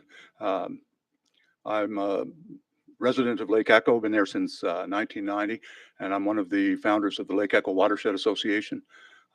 Had a lot of involvement in the lake and issues in the lake, and this is obviously a major concern. No objection, go ahead. Okay, I didn't prepare anything. I'll try and be brief, but sometimes I struggle with that. You know that, David. A couple of things that I just wanted to point out. Number one is we've looked at pictures today that have been taken recently of that site. Everybody's pointing out the damage to the trees that happened in the wildfire of 2008. Please keep in mind that that was 15 years ago. that gives you an indication of how quickly vegetation grows. That's just a barren piece of bedrock. And so the ability to establish a major buffer in that area is going to be very, very difficult. Another point I'd like to make is that that barren rock that's up there is in a lot of cases, it has what's called peritic slate in it. Lake Echo is it in itself has a very low pH. It's bordering on acidic, which is problematic for the fish, and it doesn't take very much of a disruption upstream of that to carry the hydrogen sulfide and the sulfur compounds in the peritic slate, which make it down and then drop the pH further and cause fish kills. And we saw that several times in the past. A C&D site also adds the complication of bringing in gyprock. Gyprock is made out of calcium sulfate. Calcium sulfate, when you sit it on the ground and saturate it with water, it generates hydrogen sulfide, which creates hydrosulfuric acid or sulfuric acid, which again causes the pH to go down. So all of these things can have a very negative impact on the lake. And we've talked about this before, but the big thing here, I guess, is we're asking you to either approve or disapprove this plan. And I just wanted to point out that that plan is beautiful.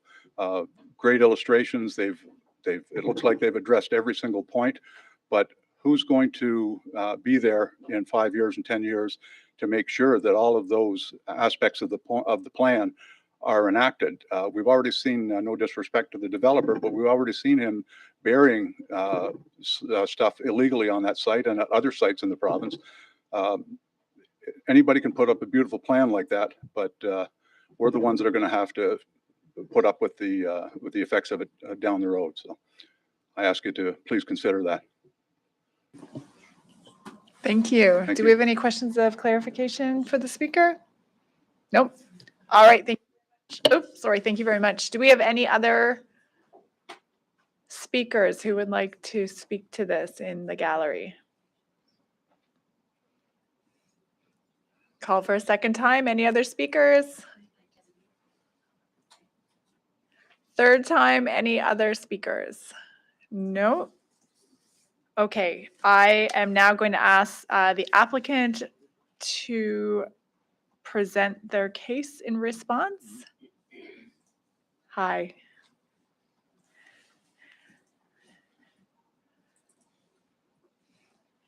Thank you very much. And you have 5 minutes. Thank you. My name is Jennifer Song. I'm a planning consultant here on behalf of the landowner. And so I will try to address what I can in 5 minutes. I want to say that a lot of as previously been mentioned, the decision tonight's about the details of the site plan. The rezoning has already been decided. A lot of the people here probably didn't have the benefit of I know a couple people read the rezoning case, but basically the board did a very thorough job. We were very thorough about all the aspects that were raised by the planning staff and during the rezoning. We had multitude of traffic studies, multitude of engineering reports. The rezoning site itself is situated between the two water courses. We had surveyors, we had engineers, we had environmental reports, we had erosion and sedimentation control, we had grading practices. We did all the environmental studies. So when someone says the studies weren't done, that's not true. The studies were done and people were questioned by the board, witnessed. So it has been done. I don't want anyone to think that this wasn't done properly or that HRM doesn't have the rules in place. The rezoning had a series of rules. Site plan approval has a series of rules. There's a licensing bylaw that the operator will have to get a license every single year from HRM. And so there will be monitoring of how things are progressing. Reporting has to be provided. The number of everything that's being done. The rules that HRM have in place are very strict. In 2002, you adopted your integrated waste resource management strategy that requires all C&D materials that are generated in HRM have to stay in HRM. This means that a contractor cannot take that material outside of HRM. Right now, there is only one processing facility, one transfer station, and one disposal site, all owned by one operator. which has created a monopoly and very high prices. If a person cannot afford to go there or chooses not to go to those facilities, they will dump the material in the woods, and this happens all the time. This will be the first and only new site, brand new site, meaning your rules today. This is not anything like Harrietsfield. With the current housing prices and HRM encouraging more construction and renovation, we need, and HRM requires this material to be here. We need a good, modern, high level, which is defined in all the various rules and requirements. We still have to go through the grade alteration process. We still have to go through building permit process. The landscaping plan does in fact talk about height of trees, height of berms. The land use bylaw has a definition of landscape buffer that talks about 6-foot trees. Like all of that is there in all the documentation. This is a form of recycling and repurposing of materials, which is a very good thing to be doing.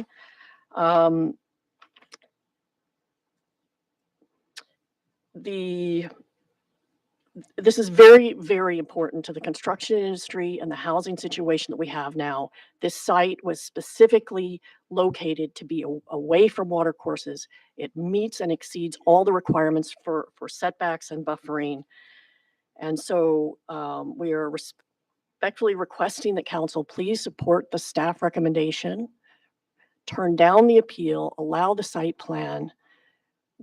It is going to be well documented. And I'm here to answer any questions. Thank you very much. Do we have any questions of clarification? Go ahead, Councillor Kent. Thank you. When you say well away from water courses, so the information that was presented today, which would suggest that there are larger components of wetlands within the area, one as a result of the change in the landscape since the fire, without the ability for trees and such and vegetation to absorb, it potentially has run to other areas. And just generally, it is being suggested that it's larger than it's been shown on this site plan. Can you speak to that? Because and of course we are seeing pictures. Can you tell me when the site, if the site in the ownership of this property owner, the applicant, has changed over time in the 8 years, I guess, since the beginning of this? Thank you. Through you, Madam Chair. The ownership has remained the same since the rezoning. Has the wetlands changed in that 8 years? We had through the rezoning process, we had engineers out there to identify wetlands, water courses, and the general grade and terrain of the site. We had surveyors out there measuring. We exceed the setback distances from the water courses. The zone lines are actually away from those water courses. And the board hearing was in 2020. So we don't anticipate anything has changed since then. But as part of the grade alteration permit, we have to go out with engineers yet again and show exactly what the grading is proposed to be before and after, stormwater plans. There's so much protection required through the various levels of laws, and not just HRMs, but about preventing runoff, controlling the site. Stockpiles have to be quite short, not like these other ones that have had problems. So there are still more steps to go through, and everything will be very closely monitored. And so one of the speakers said something about presumptive wetland areas by looking at mapping. We had people on site to confirm confirm or deny what shows on the maps. And we have, this was at the board. They questioned the engineers extensively. So, and again, we'll have to do it through the grade alteration permit and show exactly where everything is. I have one final question, and I'm going to take the liberty of identifying that you kind of opened the door for it. I don't know that, I was questioning whether or not I'd ask this question, but you opened the door, which is everything is very well cared for. It's been suggested today that there's been dumping already happening in that. What is your knowledge of that?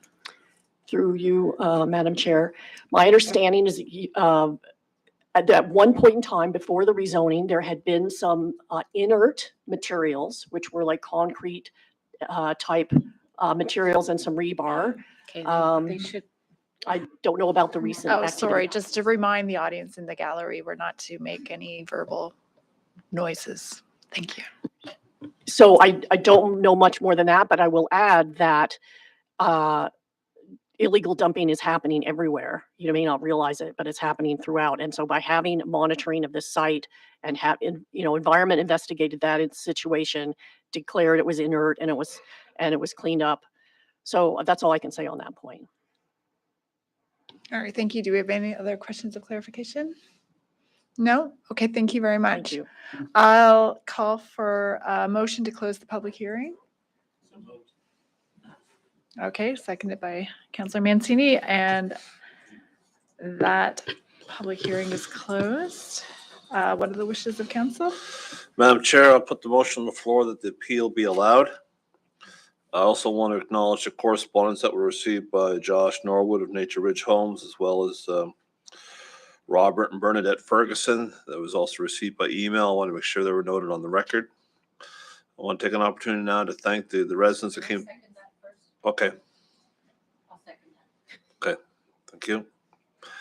I want to acknowledge the participation tonight by the appellants. I want to thank you very much for your presentations tonight, and those who also spoke. It's been a long process for many of the residents in the area. We as a community council are familiar with this application. We've been through this process before. We felt that the siting of the location in a rural residential area, even though it was zoned at the time rural enterprise, is still not an appropriate location. I've been a strong advocate that these should be in industrial park settings. My concern, though, is that we need to reevaluate our so-called solid waste strategy. I said this last time, that our construction, demolition, debris siting criteria needs to be reevaluated. Our municipal planning strategies for the areas are well outdated. We know that. We're going through a process now just trying to update the suburban plans before we even get to the rural plans. We just finished doing the urban plans. So it's a long time coming for have a reevaluation and rethink of our strategy. And if the province is eager to have housing starts to be created and everything else like that, there's going to be more and more demand for construction, demolition, debris, facilities, and processing. So I'm hoping that the province will be stepping forward as they should have in the past.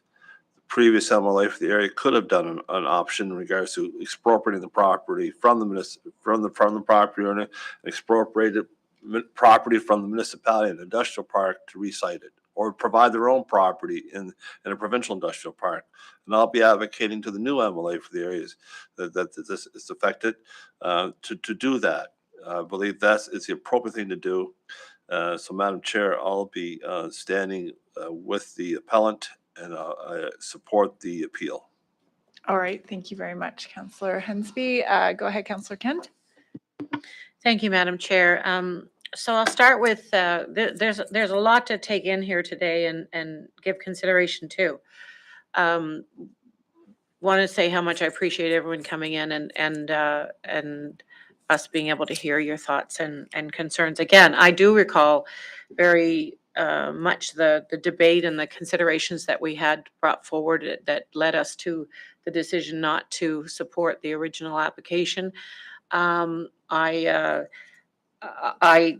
We knew that was the potential for the UARB to overturn that. And that does create challenges for what can be done here tonight. Of course, we're looking at a site plan, and it's been referenced tonight, and I think that's a totally reasonable request for the municipality to do better.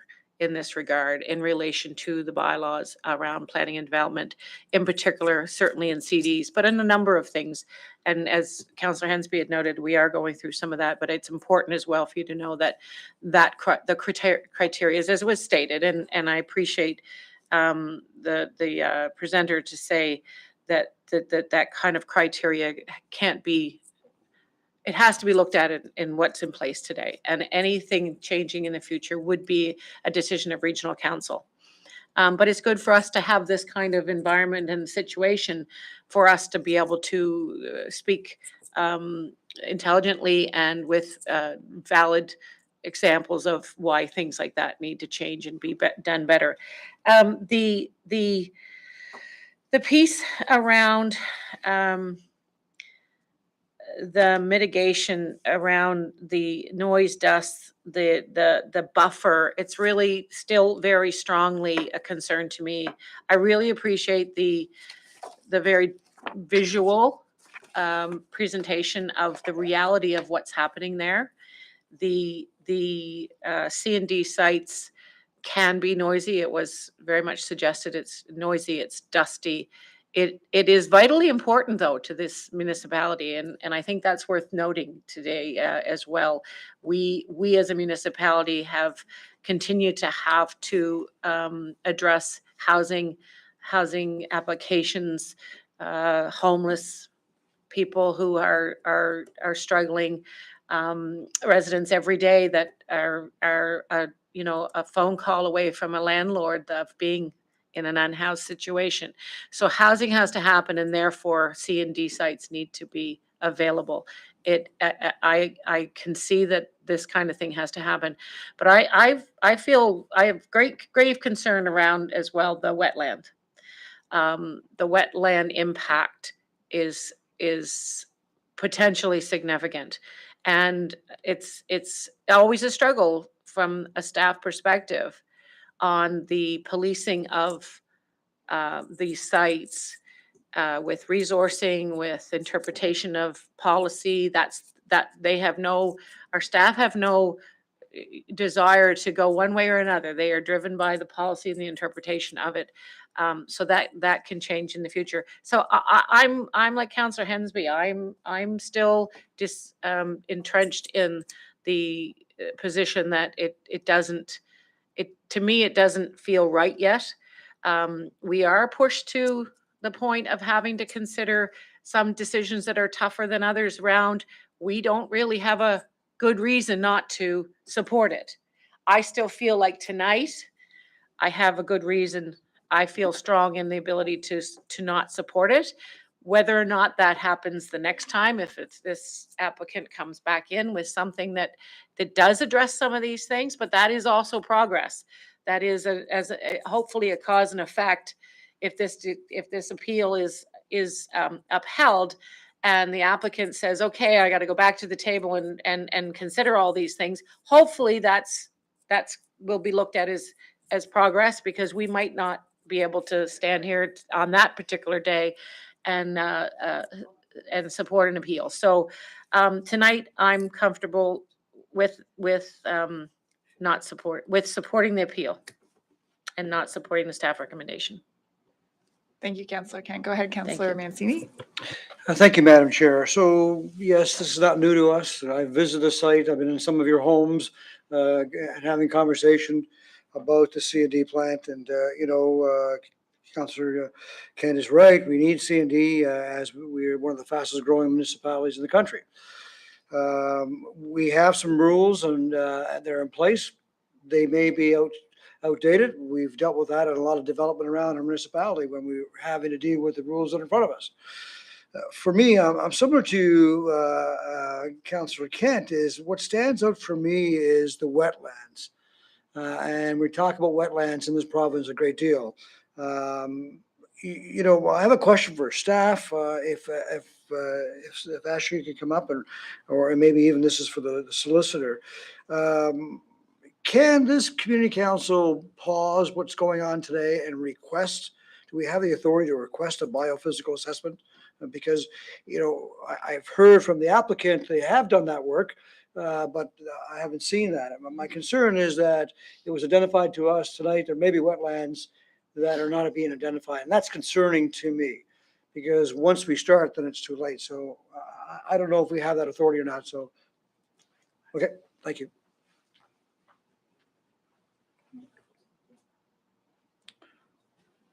Ashley, saved by Josh, look at that. Look at it.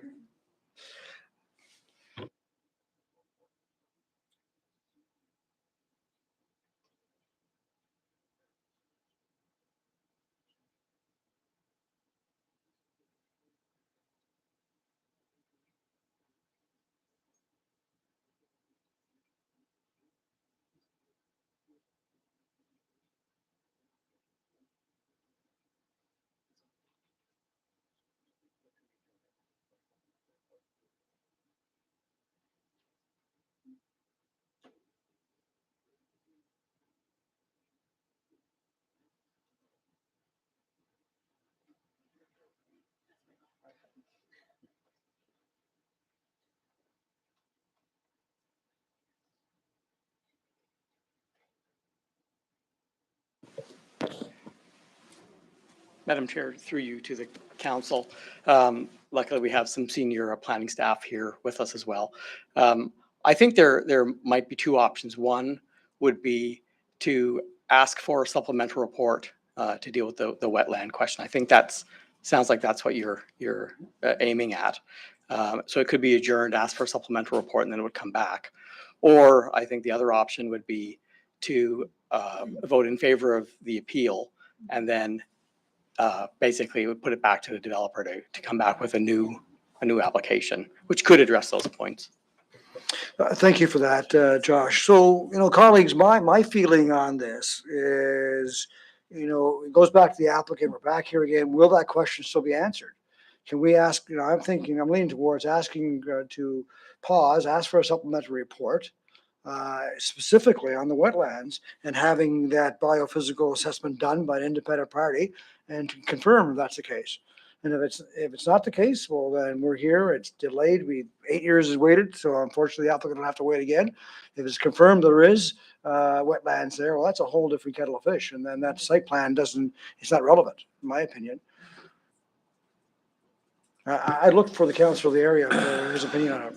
Well, Madam Chair, I can appreciate that concern or that request, but I also sit as a community liaison person, as a community representative on the C&D site in Atrim. And that's the only C&D disposal site we have in the province or for HRM area. And through that whole process, the issue first rose when the airport expanded its highway or its runway, exposed acidic rock and stuff. We had runoff from the airport. And fish are showing up dead in Porter's Lake and Lake Echo because the runoff coming from the airport. The Atrim, just outside of Goffs, is in the same watershed area. And so when they put the C&D site there, that was one of the major concerns that was being raised by the residents at the time for Lake Echo and Porter's Lake. So that's why, as a local elected representative, I'm ex officio on that C&D liaison committee. And what they had to do up there is put in clay liners, everything else to meet Department of Environment standards, but clay liners in the ground up there to ensure there'd be no seepage of leachate or any materials that would be in the C&D materials. I have seen nothing in this application going for clay liners or anything like that. The demarcation though, of the wetlands are, in my opinion, has been shown by the appellant to be fair and reasonable. And I think that to have this go back, I think it'd be up to the applicant, in my opinion, to prove that and not to go for a suspended hearing. I think that time to, my opinion, vote on this matter now.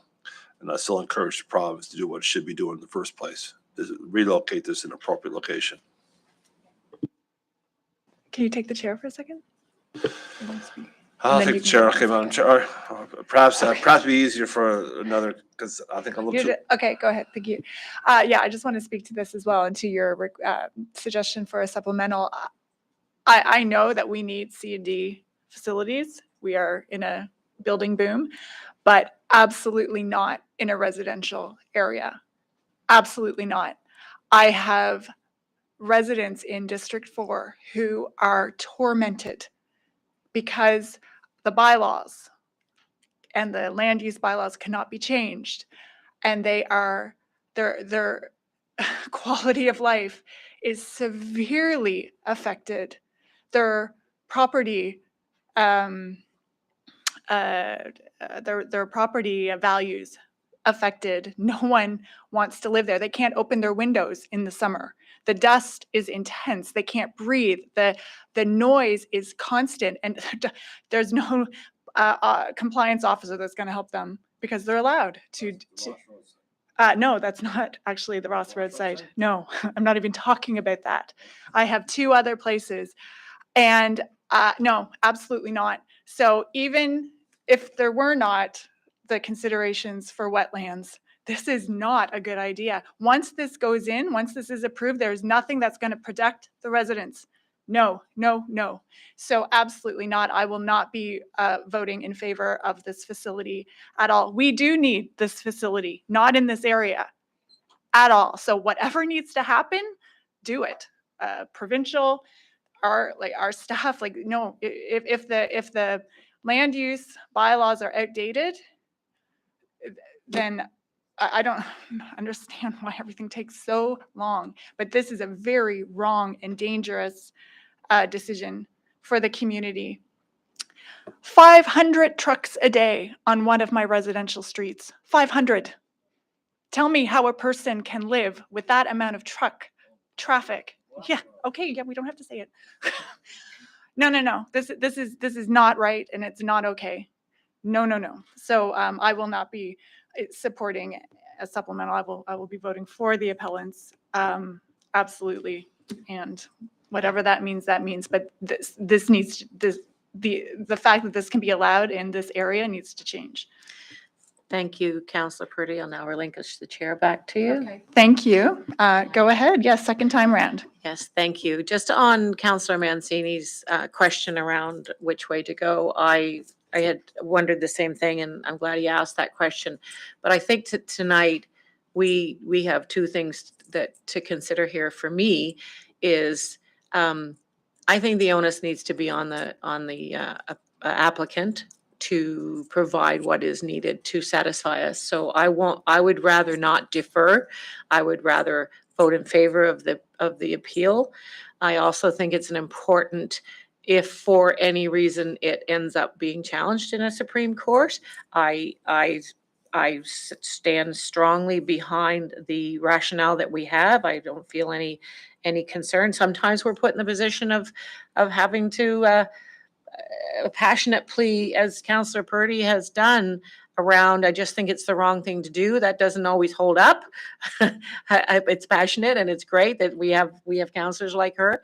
But I think tonight, a message to our public who are here tonight and who are here in other areas within the municipality is that we will stand with this appeal. And I hope that this is a message as well to our staff who are developing and going forward with our regional planning and our planning visioning processes within our communities now, that this is a big message to hear, and I hope it's incorporated into the reports that will go forward. And I look forward to maybe an opportunity for us to bring something more specific around C&D sites to the table in the future. So I would like to, again, I'll support voting in favor. I think I spoke poorly around not supporting the staff recommendation, when in fact they didn't really have a recommendation. They just showed us the options. So the motion that's on the floor is what I will be supporting, which is that the appeal be allowed. Just to clarify that. Okay, thank you very much. Yeah, second time for Councillor Hensby. Go ahead. Also, this is not site specific, but I think it's the impacts it has on the neighborhoods.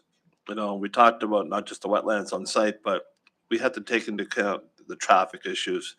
Highway number 7 through East Preston and Lake Echo, and also Porter's Lake are the only 2 routes to get into this location. It affects those communities.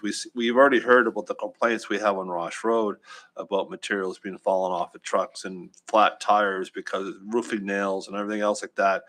We have too many complaints. We have the complaints also the truck traffic on McLaughlin Road and Lake Loon. So I just want to make sure is that these facilities do have a lot of impact to neighborhoods. It's not just site specific, but it has to, the neighborhoods that has to go through. And then that's what I'm also concerned about is additional traffic and wear and tear, but the more of the public safety concerns. But as I said before, I'll be standing with the appellants. Thank you. Okay, call for the question. So that the appeal be allowed, all in favor? Aye. Aye. Okay, and no nays, so the appellants, the appeals have been approved.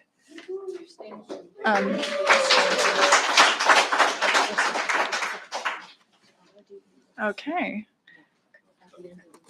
At the end of the, yes, absolutely.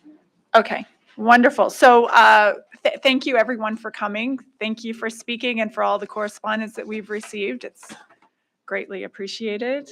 Thank you for staff's work on this as well. Okay, we are moving on to correspondence, petitions, and delegations. Madam Clerk, do we have any correspondence? Thank you, Chair. Correspondence was received. Correspondence was received and circulated for item 10.2.2. Okay. Sorry, that's a new button for me. Okay. 11.2 petitions. Do we have we received any petitions? Thank you, Chair. There was no petitions received by the clerk's office for today's meeting. All right.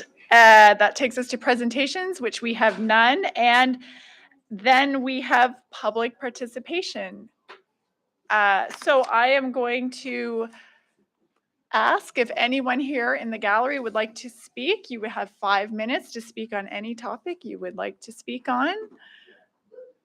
I'll ask a second time. Are there any speakers here for public participation? Third and final time. Do we have any speakers for public participation? Seeing none. We'll move on then to information items brought forward. We have none. We have no reports. Members of community council, none. Committee updates, none. Except for we do have an announcement. So why don't we throw that in there, Councillor Kent? Thank Go ahead. you. I just wanted to let those folks know here if you've received an alert around a suspect that was being, that person is in custody now, and the alert has been dropped, has been canceled. Good. Thank you. And thank you to our CMP members for good work. Motions, we have none. We don't have any in camera, no added items, no notices of motion. The date of our next meeting will be December 7th, 2023. That is hard to believe. And that takes us to our adjournment. So we are adjourned. Have a great evening, everyone, and thank you again for coming.